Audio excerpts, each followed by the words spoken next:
신명기 33장 27절 말씀, 한 절 말씀입니다. 신명기 33장 27절 우리 한 절 말씀을 우리가 한 절이기 때문에 우리 마음을 모아서 우리 같이 한번 읽도록 하겠습니다.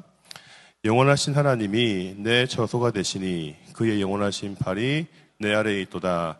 그가 내 앞에서 대적을 쫓으시며 멸하라 하시도다. 아멘.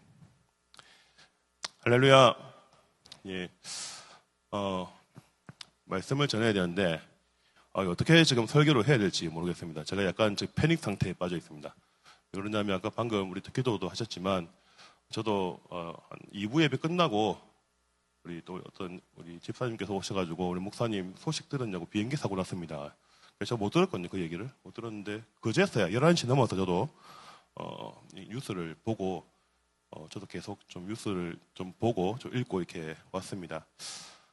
말씀을 마무리를 하고 기도로 좀 이렇게 차분하게 올라와야 되는데 올라오기 전까지 제가 뉴스를 좀 계속 봤어요. 보고 강단에 올라왔습니다. 어떻게 해야 될지 모르겠습니다. 설교를 못할 것 같아요. 너무 지금 마음이 너무 괴롭습니다. 네.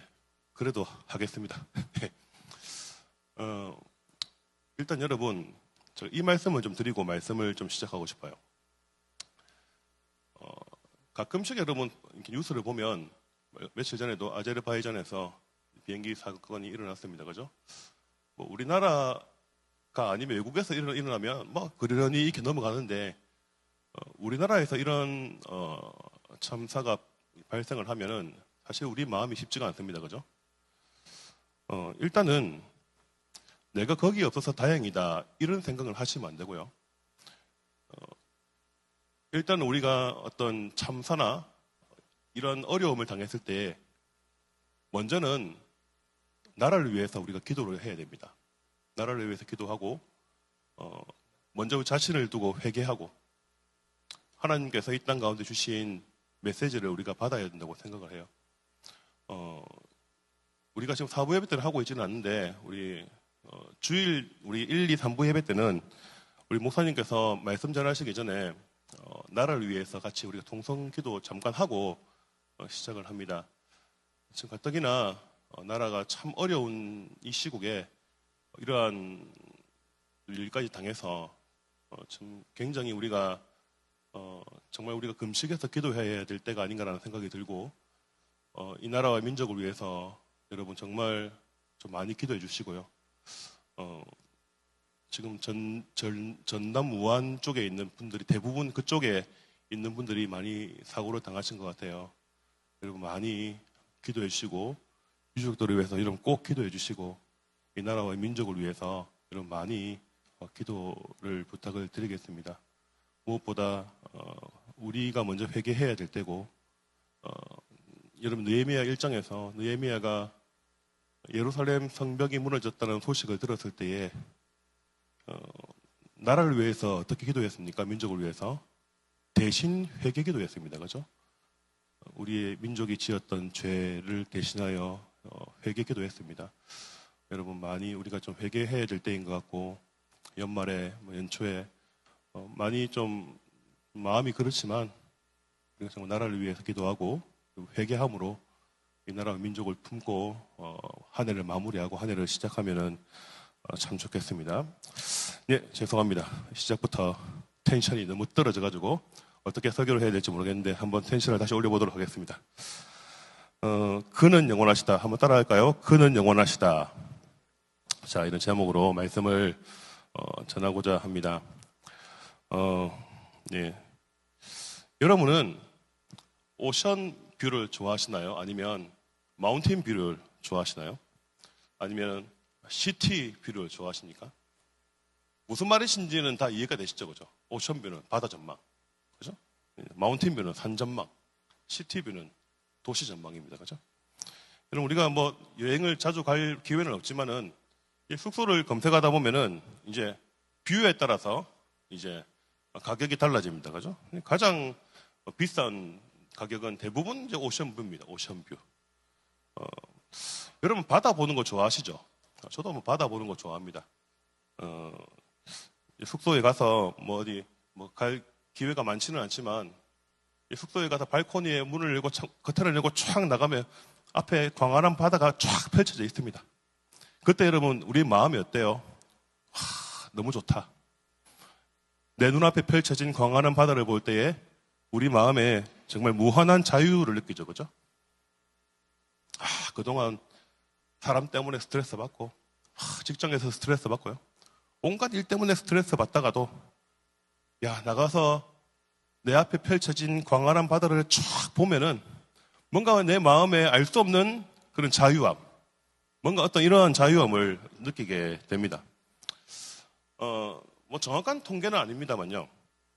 평균적으로 보면 저도 뭐 부산 출신입니다. 완전 제 오리지널 부산 원주민입니다.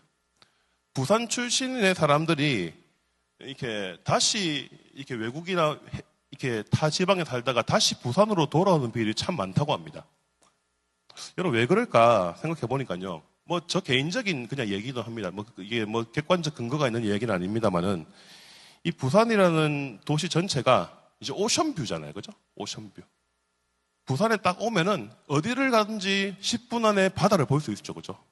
뭐 이쪽 내륙 쪽에 있으면 그렇지는 않습니다만요. 저도 외국의 케이프타운이라는 정말 세계 최고의 어찌 보면 바다 뷰를 갖고 있는 그 오션뷰에 있는 도시에 살다가 왔잖아요. 그리고 제가 경기도 남부에서 2년 있다가 제가 벌써 3년이 됐습니다. 부산에 굳이 내려오게 된 것도요. 사실은 바다를 다시 보고 싶다라는 그러한 것들이 크게 작용한 것 같아요. 바다 보고 싶다라는 이런 마음요. 제가 이천에 잠깐 살 때 바다가 정말 보고 싶더라고요. 이천은 약간 내륙에 있잖아요. 경기도 남부인데 서쪽으로 가면 인천으로 2시간을 가야 돼요. 이 차가 많이 밀립니다. 그죠? 영동고속도로 가면 인천 쪽으로 차가 많이 밀려요. 2시간을 가야 되고 이제 동해를 보고 싶으면 강릉 쪽으로 2시간을 가야지 이제 볼 수가 있습니다. 여러분들은 산전망을 좋아하십니까? 마운틴뷰? 마운틴뷰를 좋아하시는지 모르겠습니다. 여러분 나이에 이제 이런 뭐 산전망을 좋아하는 지체들은 별로 없을 거예요. 그죠? 이제 이런 얘기를 많이 해요.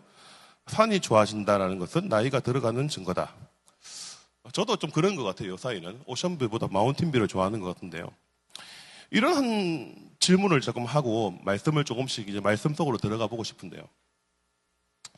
만일 우리가 성경에 있는 인물들과 인터뷰를 할 수 있다면, 만일 다윗 선생님, 선생님 말이 좀 웃깁니다, 그죠?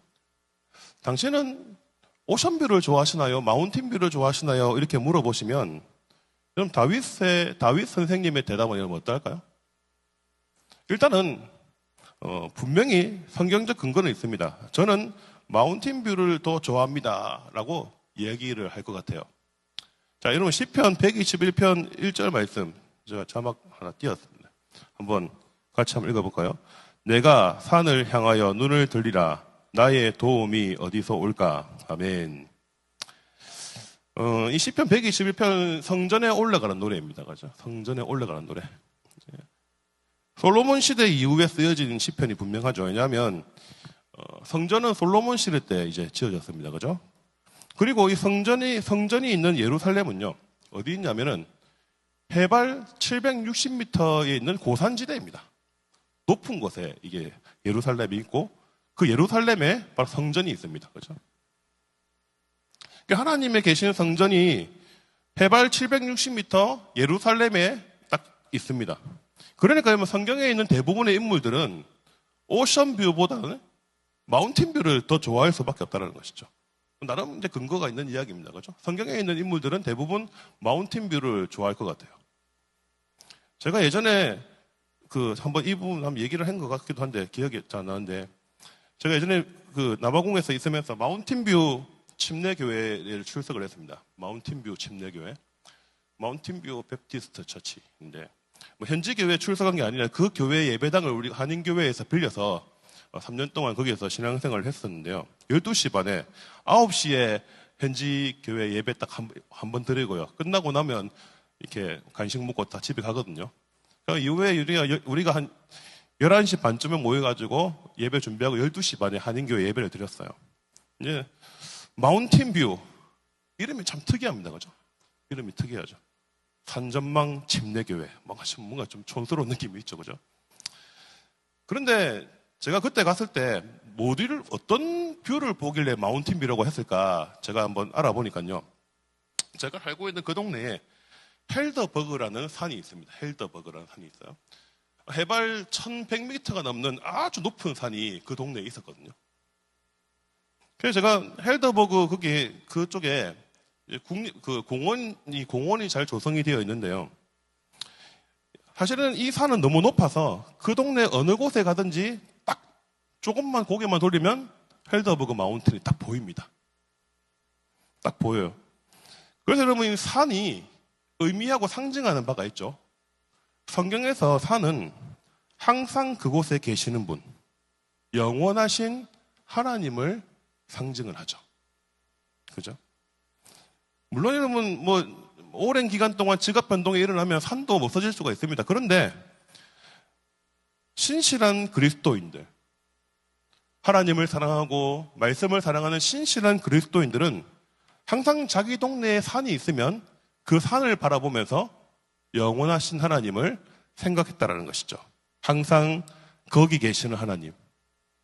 내가 고개를 살짝만 오른쪽으로, 왼쪽으로, 위쪽만 돌려도 항상 그곳에 산이 있다. 그곳에 계신 영원하신 하나님을 생각을 했던 것이죠. 자, 오늘 이제 2024년 이제 마지막 이제 주일입니다. 그죠? 마지막 주일인데 내일 모레가 이제 진짜 마지막 날이죠.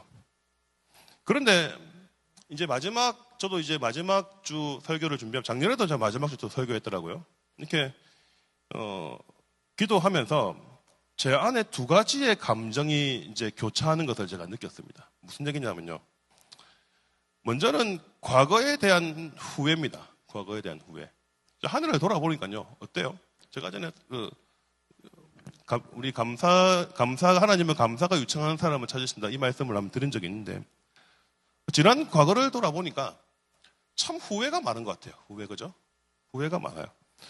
또 하나는 뭐예요? 이제 2025년도잖아요. 2025년도 장래에 대한 염려와 두려움입니다. 그러니까 우리는 이 마지막 날을 보내면서 2024년 과거에 대한 후회스러운 마음과 2025년을 향한 염려와 두려운 마음이 막 지금 교차하는 시점이라는 거죠. 이 와중에 오늘 또 지금 대형 참사가 일어나서 지금 우리가 지금 완전히 국민적인 지금 패닉에 지금 빠져 있습니다. 왜 한 해를 돌아보면 감사보다 후회가 많을까? 네, 좀 더 잘했어야 되는데. 제가 2주 전에 여러분과 함께 양 목사님하고 제가 내년에 다시 섬깁니다라고 이게 여러분께 말씀을 드렸는데 한 해를 돌아보니까 참 잘 못한 것 같다라는 이런 후회스러운 마음이 많아요. 미안한 마음이 참 많아요. 제가 좀 더 잘했어야 되는데 여러분을 좀 더 잘 섬겼어야 되는데 이런 후회스러운 마음이 솔직히 지금 제 안에 굉장히 많이 있습니다. 솔직한 좀 마음이에요. 나는 왜 그때 그런 선택을 했을까? 나는 왜 그때 그런 말을 했지? 왜 그런 선택을 했을까? 이런 생각도 들죠. 내년을 생각하면 어때요? 내일 모레 이제 성공혁신 예배고 이제 2025년도 시작되는데 여러분 마음은 어때요? 솔직히 염려와 걱정이 진짜 많습니다. 지금 감사하게도 지금 대한항공을 우리가 도미넌트 단계선교팀에서 티켓팅을 했는데 사실 딱 그 사건 오늘 오전에 그 사건을 봤을 때 솔직히 엄청난 두려움이 몰려왔어요. 제가 인솔자잖아요. 그죠? 65명, 저를 포함해 65명이 가는데 주님 솔직히 진짜 겁납니다. 괜한 그런 좀 두려운 마음이 들어요. 한 달 전만 해도 1달러가 1,400원 넘어간다고 해서 큰일 났다. 1,425원 안 돼. 빨리 우리 지금 재정을 빨리 환전해야 안 되겠습니까? 설마요. 이제 내일 모레 1,500원이 1,500원 돌파할 것 같아요. 그죠? 큰일 났습니다. 지금 재정이. 그렇다고 돈이 없는 건 아닙니다. 원화 가치는 떨어지고 달러 환율은 계속 오르고 있죠. 내일을 생각하면 참 지금 걱정이 지금 많이 됩니다. 그죠? 내년에 이러다가 이 혼란한 정치 경제 상황 때문에 뭐 우리뿐만 아니라 우리 모두가 이 잘못하다가 경제 활동을 멈추어지는 상황이 발생하면 어떻게 하나? 이 걱정이 참 기우이면 좋겠는데 이러면 어때요? 사실 우리는 정치 경제 잘 모르잖아요. 그런데 이렇게 걱정이 돼요. 와, 이 나라가 지금 어떻게 지금 가고 있지? 우리는 지금 이런 생각을 하고 있는데 지금 전문가들은 더 절망스러운 표정을 짓고 있다는 거죠. 우리는 이러면 어떻게 해야 될까요? 하늘 돌아보니까 은혜와 감사도 많은데 사실은 후회가 많은 것 같아요. 오늘 우리가 견뎌야 할 오늘의 무게는 너무 무거운 것 같아요. 내일을 생각하면 기대와 소망보다 염려와 걱정, 두려움이 더 큽니다. 우리 어떻게 해야 될까요? 어떻게 해야 될까?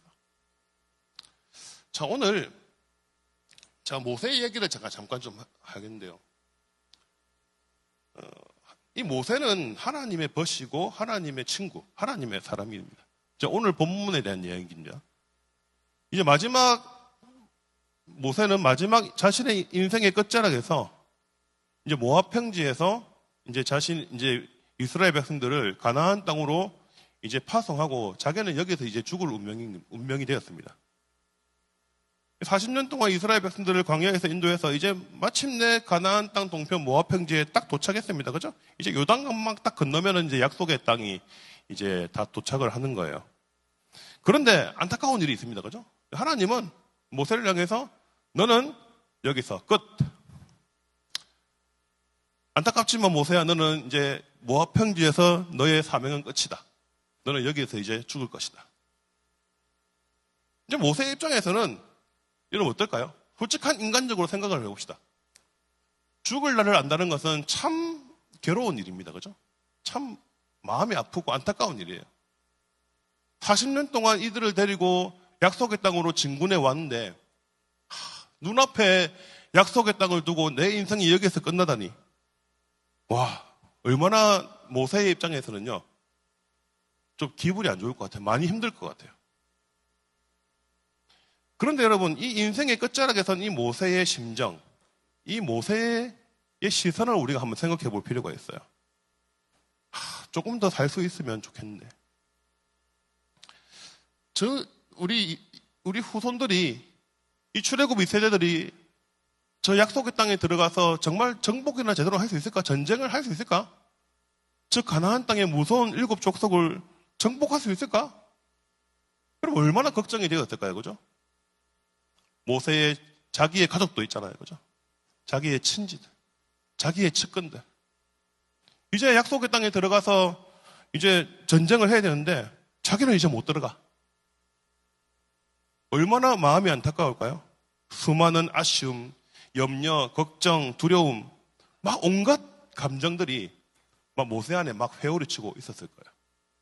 그런데 여러분, 오늘 본문 33장 27절 말씀을 우리가 한 번 더 한번 읽어보면 좋겠습니다. 자, 한 번 더 읽을게요. 영원하신 하나님이 내 처소가 되시니 그의 영원하신 팔이 내 아래에 있도다. 그가 내 앞에서 대적을 쫓으시며 멸하라 하시도다. 아멘. 우리는 이 말씀을 읽으면서 우리 한 가지 참 놀라운 사실을 발견을 합니다. 인생의 끝자락에 선 모세, 그 모세의 인생 가운데, 인생의 끝자락 가운데 놀라운 은혜가 임했습니다. 뭡니까? 어쩌면 죽음이라는 인생의 그 끝자락에서 이 모압 평지가 끝이 아니구라는 것을 알게 되었어요. 무슨 얘기냐면요. 이제 모세의 인생이 이제 모압 평지에서 이제 실제적으로 끝나잖아요. 여기서 죽잖아요, 이제. 그런데 모세의 영적인 눈이 활짝 열렸어요. 뭡니까? 내가 여기서 끝이 아니구나. 내 인생이 여기서 끝이 아니라 이제 내가 가야 될 영원한 그 나라가 눈에 활짝 열린 거예요.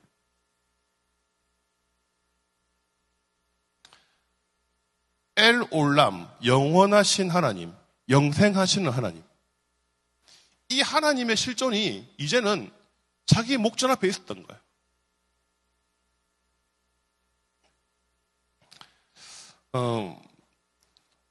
제가 우리 동역하는 목사님들이 지금 이제 저랑 3명이 계십니다. 그죠? 뭐 이제 근래에 또 2분이 나가시고 한 분 또 이제 지난주에 또 사임하시고 지지난주에 우리 목사님들이 이제 저를 가리켜서 지금은 뭐 그렇게 안 부르시는데 뭐 몇 개월 전에 저의 별명을 이렇게 별명이 있었습니다. 여러분 저의 별명이 뭐일 것 같아요? 양 목사님 저 별명 아십니까? 별명일 수도 있고 아닐 수도 있고 대식가? 대식가는 아닌 것 같아요. 그죠? 자, 우리 송 목사님도 그렇고 이게 우리 명 목사님도 그렇고 종종 저에게 초심 감별사라고 불렀어요. 기억나시죠, 목사님? 초심 감별사. 저희가 왜 이 얘기를 하냐면요. 저희 목사님들은 점심시간 때마다 이제 식사를 하려고 주변에 식당에 가잖아요. 예를 들면은 뭐 몇 개월 전에 얘기합니다. 국밥집에 갔어요. 처음에 이제 최근에 생겨서 국밥집이 참 맛있더라고요. 그런데 갔다가 몇 개월 뒤에 다시 갔어요. 다시 가니까 그 맛이 아닌 거예요. 그래서 제가 딱 맛을 보는데 초심을 잃었군. 그렇게 말을 한 거예요, 제가. 그런데 제가 습관적으로 이 식당에 가면 그런 얘기를 했는가 봐요. 강 목사님은 초심 감별사다. 그래서 제가 초심을 잃었다라고 말을 하면은 다음부터는 그 식당에 가지 않았어요. 그러니까 여러분 어떻습니까? 식당이 처음에 조금 장사가 잘 되면 어때요? 손님이 막 몰려들잖아요. 몰려들면은 어떻게 됩니까? 초심을 잃게 되죠. 그죠? 처음에는 정말 손님들한테 얼마나 잘해줍니까? 손님이 몰려들어요. 몰려들면은 감당이 안 되는 거죠.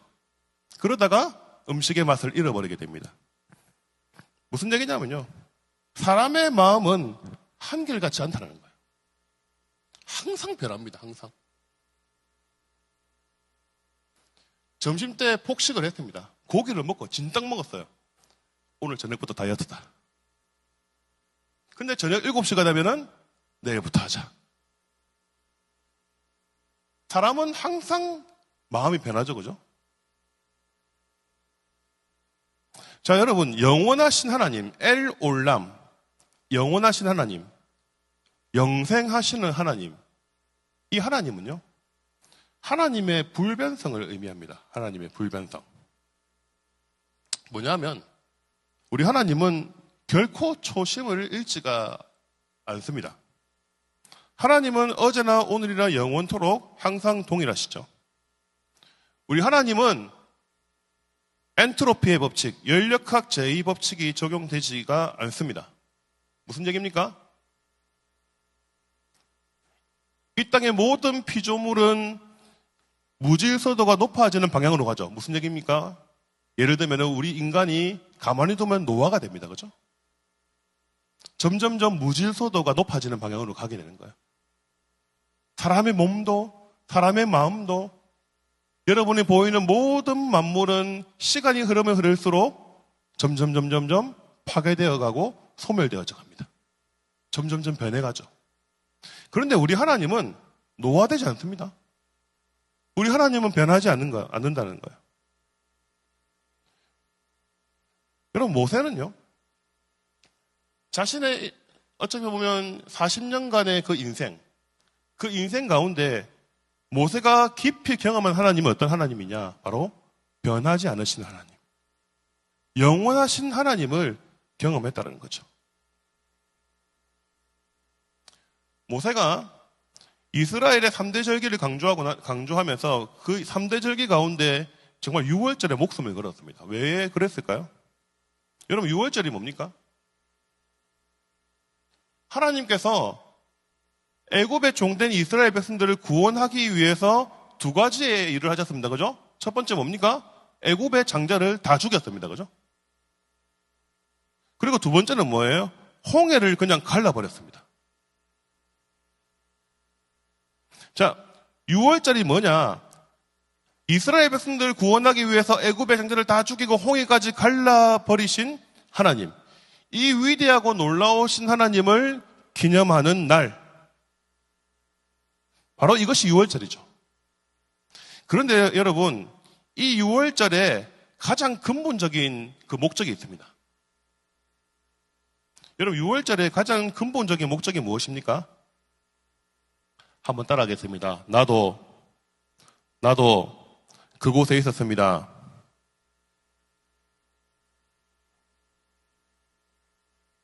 모세에게 있어서 6월절은요, 하나님에게서는 6월절은 40년 전의 얘기가 아니었어요.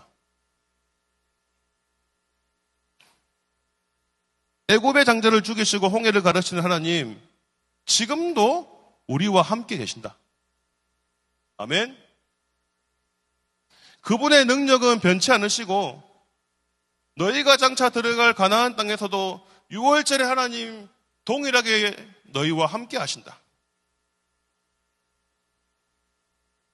모세는 이스라엘 백성들을 향하여 이제 가나안 땅을 향해 진군하는 이스라엘 백성들을 향해서 바로 너희와 어제나 오늘이나 내일 동일하게 함께 하시는 하나님, 엘 올람 하나님, 영원하신 하나님이 너희와 함께 하실 것이다. 모세는 자신의 마지막 기력을 당해서 이스라엘 백성들에게 이 말씀을 하고 싶었다는 것이죠. 사랑하는 형제 자매 여러분, 오늘 이 말씀을 우리 삶에 한번 적용하고 말씀을 한번 마무리하면 좋겠어요. 죄송합니다. 제가 시작하면서 여러분에게 마음을 조금 이렇게 다운을 시켰는데, 일단 올 한 해를 마무리하고 올해 과거 그리고 지금 현재 내일에 대한 여러 가지 좀 생각들을 조금 내려놓고요. 일단은 과거와 현재와 장래를 초월하여 계시는 영원하신 하나님을 다시 한번 우리 같이 묵상해 보면 좋겠어요. 오늘 본문이 말씀하시는 하나님, 오늘 아까 준비 찬양 가운데 같이 나의 피난처 되신 우리 하나님, 예수님, 그 찬양을 고백했잖아요. 그죠? 오늘 본문이 말하는 영원하신 하나님이 너의 처소가 된다. 이 말이, 처소가 여러분 뭔지 아십니까? 바로 피난처를 말합니다. 레퓨지. 영원하신 하나님이 우리의 처소가 되신다. 영원하신 하나님이 우리의 피난처가 되신다는 것이죠. 정말 우리는 지난 한 해를 돌아볼 때 어떻습니까? 저 자신에게 하고 싶은 얘기예요. 정말 어리석고 멍청한 한 해를 보낸 것 같아요. 여러분 용서하고 들어주십시오. 저 자신에게 하는 얘기입니다. 왜 우리는 하나님을 피난처로 삼지 않았을까요? 여러분 어때요? 우리는 변치 않으시는 하나님께 도망가지 않았어요. 마음이 괴로웠습니다. 마음이 힘들었습니다. 우리는 그동안 어디로 도망갔습니까? 마음이 힘들고 괴로울 때에 세상으로 도피하지 않았습니까? 세상이 우리의 피난처이지 않았습니까? 공동체를 떠나 교회를 떠나 세상으로 피했습니다. 마음이 힘들고 괴로웠습니다. 죄악되고 허망한 공간에 나를 밀어내었습니다. 죄악의 시공간에 나를 밀어내었어요. 이렇게 우리는 어리석게 살았던 것 같아요. 저 자신에게 하고 싶은 이야기입니다. 왜 영원하신 하나님께 나는 피하지 않았을까?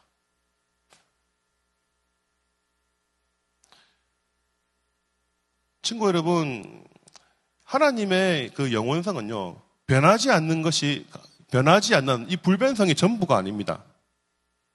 한 가지 더 말씀을 드리고 싶은 것은요, 지금 나와 함께 하시는 하나님, 제가 전에 한번 이 부분을 해서 언급한 적이 있어요. 지금 나와 함께 하시는 하나님은 장래에도 동시에 계십니다. 이 말이 여러분 이해가 잘 안 되죠, 그죠? 오늘 나와 함께 하시는 하나님은 장래에도 동시에 계십니다. 왜냐하면 그분은 과거와 현재와 장래를 초월하여 계신 영원하신 분이시기 때문에. 여러분 등산을 좋아하세요? 저도 예전에 산에 가는 거 참 좋아했었는데 요즘에는 잘 갈 기회가 없는 것 같아요. 등산에 가면 절대 혼자 가면 안 됩니다. 그죠? 등산을 잘하는 사람하고 같이 가야 됩니다. 산을 잘 타는 사람하고 같이 가야 돼요. 왜 그렇습니까? 우리가 등산하다가 어떤 어려움을 만날 수 있잖아요. 그죠? 조난을 당할 수가 있어요. 그때 반드시 가이드가 필요합니다. 나 혼자 등산 갔다가 큰일을 당하면 큰일 나는 거예요. 왜 그렇습니까? 우리가 등산 갈 때 왜 가이드의 도움이 필요해요? 상식적인 질문이죠. 왜 그렇습니까? 가이드는 우리 앞서 등산을 가봤던 사람이에요. 자, 여러분 보십시오. 제가 하는 말이 이해가 되세요? 그래서 가이드가 우리의 피난처가 될 수 있는 거죠. 어려움이 생기면 가이드에게 나의 여정을 맡길 수 있는 겁니다. 여러분, 제가 하는 말 이해가 되십니까? 마찬가지죠.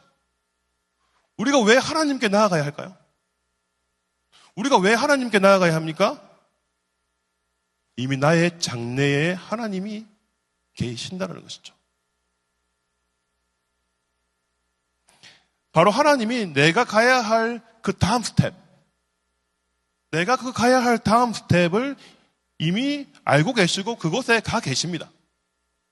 여러분 이게 참 오묘한 얘기예요. 우리 하나님은 내가 가야 할 다음 걸음을 알고 계시고 내가 해야 할 선택도 이미 알고 계십니다. 그래서 우리는 어떻게 해야 됩니까? 내일이 염려되고 내일이 걱정될 때마다 우리가 하나님 말씀을 깊이 읽고 그 말씀을 깊이 묵상을 해야 한다는 것이죠.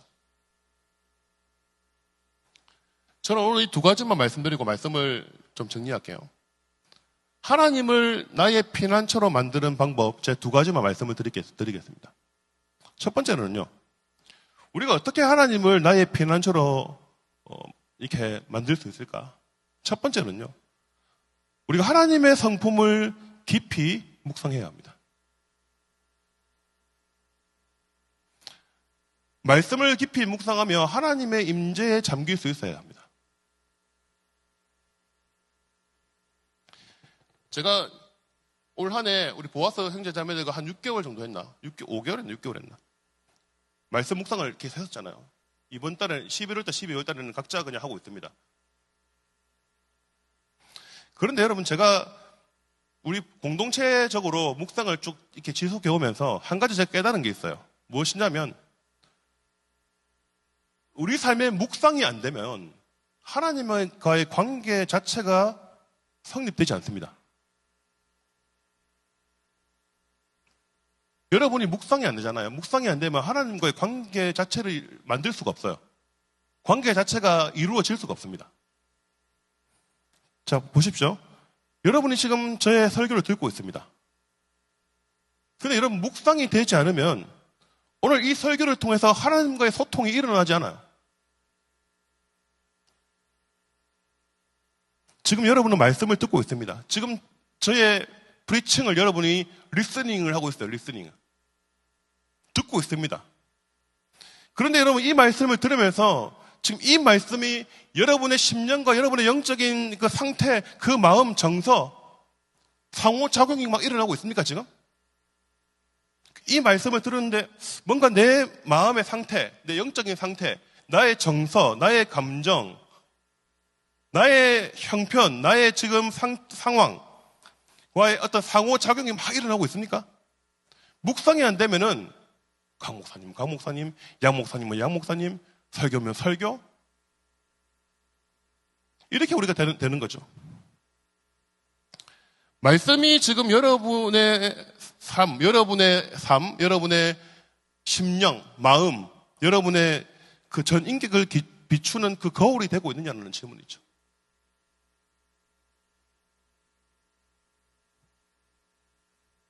이런 말씀을 소리내어 읊조려야 합니다. 그런데 소리내어 읊조리는 것만으로 전부가 되어서는 안 됩니다. 말씀을 소리내어 읊조릴 뿐만 아니라 이 말씀의 의미가 나에게 어떤 의미인지 끊임없이 질문을 던져야 됩니다. 나에게 자꾸 질문을 던지지 않으면은 그 말씀과 여러분이 연결되지가 않아요. 전에 몇 번 말씀드렸죠? 말씀과 여러분의 삶의 링크가 일어나잖아요. 질문을 던지지 않으면요. 오늘 제 설교를 들으면서 오늘 강 목사님의 설교가 나의 상황과 형편과 나의 감정, 지금 나의 상태에 어떤 의미가 있는지 질문을 던지지 않으면 여러분에게 다가오지 않습니다. 사랑하는 친구 여러분, 하나님의 말씀, 하나님의 성품을 깊이 묵상하십시오. 새해에는 우리가 이 성경을 읽으면서 여러분 각자의 삶에서도 뭐 열심히 읽겠지만 이 말씀 본문을 여러분 깊이 한번 자신에게 질문을 던져보십시오. 1월 1일 창세기 1장, 마태복음 1장, 에스라 1장, 사도행전 1장 이 순서대로 여러분 읽는데 이 각자의 성경의 본문이 나에게 어떤 의미가 있고 나에게 어떤 메시지를 던지는지 질문을 하면서 말씀을 읽고 묵상하라는 거죠. 두 번째로 하나님을 나의 피난처로 만드는 방법 두 번째가 무엇이냐? 마지막으로 이 말씀을 전하고 마칩니다. 하나님께 여러분의 마음을 토로하십시오. 이건 해본 사람만이 이 말의 의미를 압니다. 하나님께 마음을 토로해본 사람만이 이 말의 진가를 알아요. 친구 여러분, 기도는 기도 제목을 그냥 기계적으로 읊고 암송하는 것이 결코 아닙니다. 기도의 첫걸음이 무엇이냐? 아니, 기도의 첫걸음, 기도의 알파와 오메가. 어떻게 보면 기도의 처음과 나중은 내 마음의 날 것 그대로, 내 마음의 날 것 그대로 하나님께 그냥 말하는 거예요. Just talking, just telling. 내 마음 날 것 그대로 하나님께 말을 하라는 거예요. 이것이 기도의 첫걸음이고 기도의 시작입니다. 여러분 마음에 있는 그 원초적 상태 그대로요. 숨기지 말고 그대로 얘기하라는 거예요. 제가 아까 뒤에 앉아 있는데요. 하나님 설교 못하겠습니다. 너무 마음이 괴롭습니다. 그 마음속으로 계속 그냥 기도하고 앉아 있었거든요. 하나님 너무 못하겠어요. 지금 너무 마음이 괴로워가지고 어떻게 설교해야 될지 모르겠습니다. 그냥 제가 지금 설교를 하는데 지금 뭘 설교하는지 모르겠어요. 그냥 원고를 보고 그냥 읽는 느낌이긴 한데요.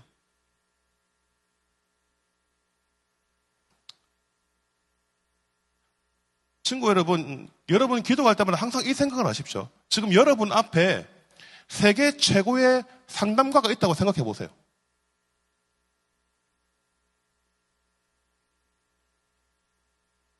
여러분 앞에 정말 세계 최고의 상담가. 여러분 오은영 박사님도 이렇게 상담하는데 뭐 이렇게 얼마나 하지? 90분에 뭐 100만 원인가? 뭐 하여튼 어마어마한 상담료를 받잖아요. 그죠? 지금 여러분 앞에 세계 최고의 상담가가 있다고 생각해 보라니까요.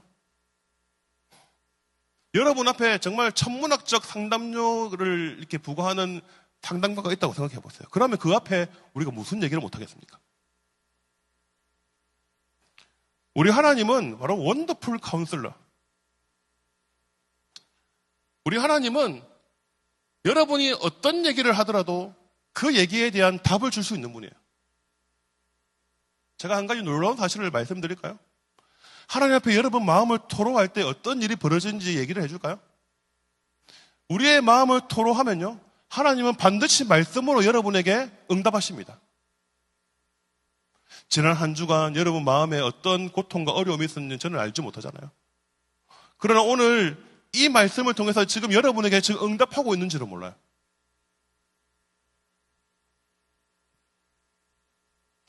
사랑하는 친구 여러분 마음이 괴롭고 어렵습니까? 끊임없이 내 마음이 어려움과 고통이 찾아옵니까? 여러분의 마음 날 것 그대로 그분께 토로하십시오. 아멘. 여러분의 마음을 그대로 토로하세요. 그럴 때 여러분의 마음은 그분에게 그냥 안기는 겁니다.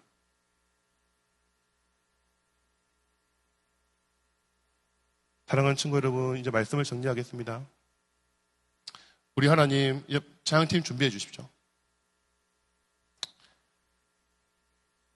우리 하나님은 영원하신 하나님, 변치 않으시는 하나님.